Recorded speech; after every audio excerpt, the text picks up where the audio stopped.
এটা হলো রোবটদের স্কুল, কিন্তু এই রোবটটা আজকে সেই স্কুলে নতুন ভর্তি হয়েছিল। এরপর সে ক্লাসে গেলেই টিচার তাদেরকে বোর্ডের মধ্যে অনেক কঠিন একটা অঙ্ক করতে দেয়। তখন বাকি সব রোবটগুলো সহজেই সেই প্রশ্নটার উত্তর দিয়ে দেয়, কিন্তু এই নতুন রোবটটা সেই প্রশ্নটার উত্তর দিতে অনেক দেরি করছিল।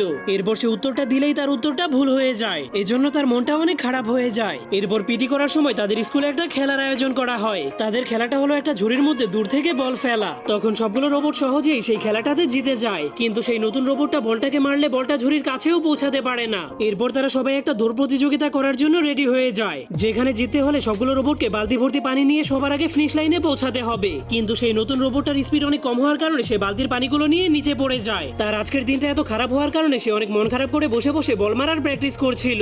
এরপরের দিন টিচার যখন তাদের ক্লাসের মধ্যে মানুষের বিষয়ে প্রশ্ন করতে শুরু করে, তখন একটা রোবটও সেই প্রশ্নের উত্তর দিতে পারে না। শুধুমাত্র সেই নতুন রোবটটাই মানুষের বিষয়ে সঠিক উত্তর দিতে পারে, যার কারণে সবগুলো রোবট অনেক অবাক হয়ে তাকে দেখতে শুরু করে দিলে সে অনেক খুশি